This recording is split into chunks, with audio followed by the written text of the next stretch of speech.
After the election in Macedonia, that almost 1 year has passed, we still have trouble about organizing the public administration, about the new jobs. How are the experience in the United Kingdom with this issue? What is happening in your country when you have again general elections? An important institution in the United Kingdom is the civil service. We have an independent civil service. We have civil servants who are recruited by merit. And it is a fundamental principle for British civil servants that they work for the government the people elect. So there is no party affiliation for civil servants. I've worked for 35 years for the Foreign Ministry. No minister has ever asked me how I voted in an election. That would be an improper question. The whole point of my relationship with my ministers is how I perform in the job, how I deliver the government's agenda. So this is a group of people that supplies great continuity and stability in the government of the United Kingdom. And I think it's a model that is interesting to, perhaps useful to, Macedonia. Yes, but that stance raise another issue. So when you have a change of the majority, when you have a different party on power, here in Macedonia we have a situation when that party that is in power is trying to take over all the pores of the society. So not only the things that belong to them by law, but they are trying to control everything.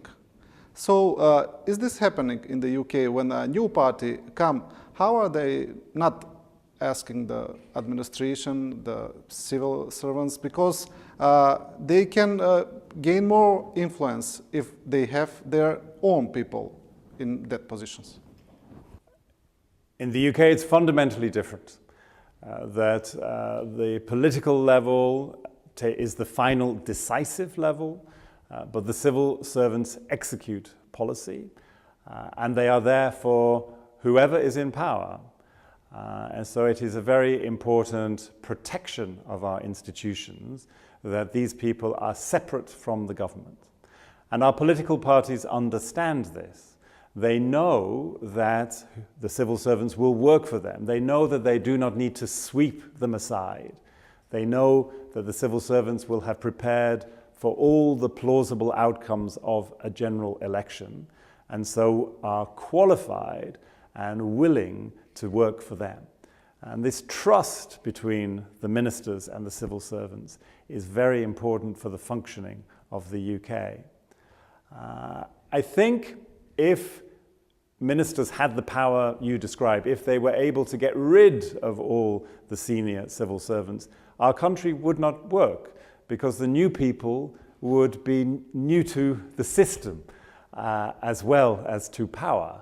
And so they wouldn't know how to make things work. They wouldn't know how to pull the levers. And that knowledge of how to make the system work, whoever is in power, is a very important attribute of British civil servants.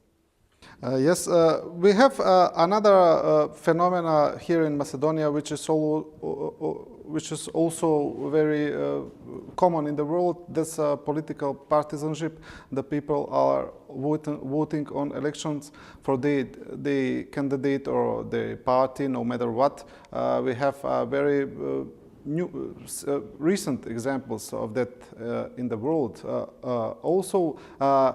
Is that also a case in the UK, and is there a way out of this loop? To an extent, there are certain groups in British society who are traditionally associated with one political party, but I note that things can change. One of the key features of a democracy is that no group is tied to a political party. It may be a traditional link, but it is not an inevitable link. And we've seen that in recent elections in the United Kingdom. One presumption in the United Kingdom used to be that young people don't turn up to vote. And in the last election, young people turned up in very big numbers to vote. This was completely unexpected and very important in determining the outcome. So my message is, don't assume anything of voters in a democracy, because voters in the end make up their own mind. Yes, a little digression here. When you talk about the young people and voting, is that was a case with the Brexit also, that there was some analysis that younger people didn't vote, so the Brexit has passed? I think that is one analysis. I don't know that it's a complete analysis, but I do know that a lot of young people who voted for the European Union. I do know that some of them were unhappy that it was older people that were determining the outcome. And so young people looked at their political role. Another feature in the Brexit vote was that relatively fewer young people turned up. And so they had to ask, how legitimately can we complain about the outcome if we did not turn up ourselves? At the next election, the next chance to vote in the general election, young people turned up in bigger numbers. Yes, we will talk about the Brexit later. In the European High Commissioner, Ms. Federica Mogherini, has said recently that she is expecting a good progress of the Western Balkans country towards the EU integration, and she said that about Macedonia also. What do you think about that time period, that 2 years? Is it too optimistic to expect some good progress in that time? I note that the process of joining the EU is a complicated one. A candidate country first has to be recognized as a candidate and then has to negotiate more than 30 chapters in detail with the Commission. And the substance of these chapters is very important. It's not just ticking boxes. People come along afterwards to make sure that the work is embedded, that behaviors have changed. So the process is a complicated one. I think you can achieve a lot in 2 years, but maybe not the whole journey in 2 years. Yes, now it's clear that we have a momentum here in Macedonia in the relation with the international community. We are hearing every day here about NATO membership. We are hearing more often about the EU membership. Do you think that that momentum maybe now is driven of the geopolitical situation in the region, and that maybe if we achieve NATO membership and we be closer to the European Union, it will be more a political decision, similar like the decision when Romania and Bulgaria joined the EU? I know that one unique problem that Macedonia faces is the name issue. As far as I can see, the issue of the name has frozen Macedonia's relations for too long with the international community. Now that we have a new government in Skopje, I hope there can be renewed attention, a renewed effort to solve this issue.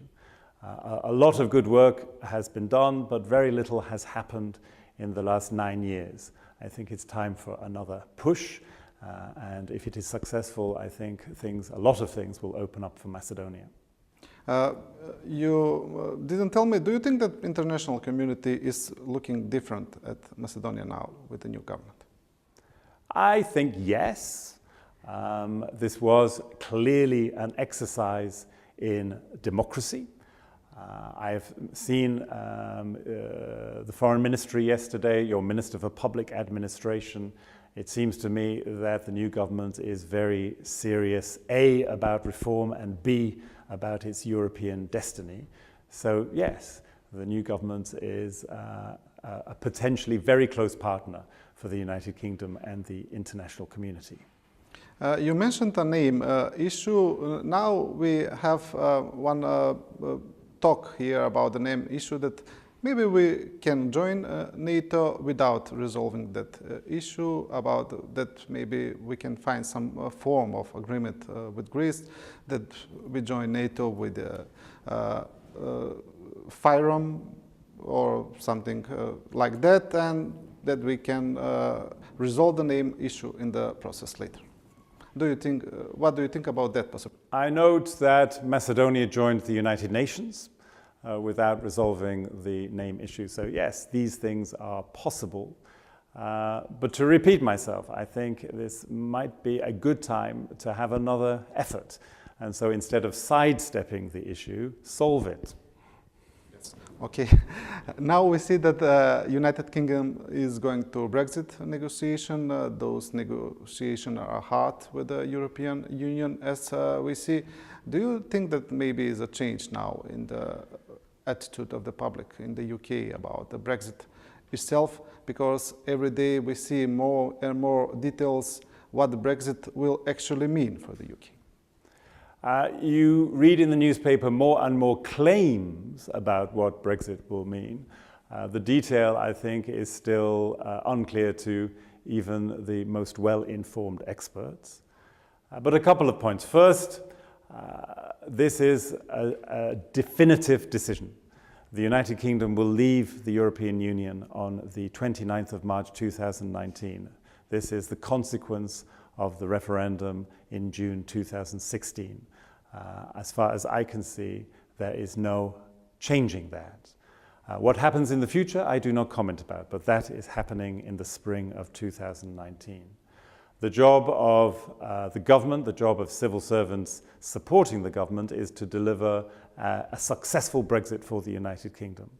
And also a successful Brexit for the rest of Europe, because after we leave these institutions, we remain a part of the continent. We remain a neighbour and partner of the European Union. So we need structures which allow us to continue to work closely together. So that is our focus. A lot of the press commentary, I think, ignores these things. First, the final nature of the result, and second, the detailed work that is actually going on to deliver it. Yes. One of the things that will certainly change after the Brexit is the influence of the United Kingdom in the foreign policy, in the international community. We don't know in which direction will be that change, but one of the issues that are raised and that UK will lose some of its influence in the international community, because now before was a part of the European Union, or the larger political bloc and military bloc. Now it's alone. I hear this argument from our rivals and competitors, but I think the fundamental facts help the United Kingdom. The United Kingdom will still have the 5th largest economy in the world. The United Kingdom will still have the 5th largest armed forces in the world. The United Kingdom will still have the 3rd largest development assistance budget in the world. The United Kingdom will still be a country of 65 million people working and trading with the rest of the world. I think the United Kingdom will use all these assets, including membership of all the other international clubs, including permanent membership of the Security Council. We'll use all this to continue to play an important role. The United Kingdom was very engaged in the Balkans in the recent decades, in the light of the Balkan Wars, in Kosovo War, in Macedonian political crisis. Will that remain in the future? Will your foreign policy held that same course of engagement? Yes, we will remain deeply engaged in the Balkans, and the summit which we will host in London in the second half of 2018 will be a very strong signal of our continued engagement. The United Kingdom has embassies in all the countries of the Western Balkans. We have deep knowledge, we have a long history. I think we can help the Western Balkans make political and economic progress. That's our motivation, and that's what I hope will be the result of the summit next year. Mr. McDonald, thank you for your interview for TV24. Thank you very much.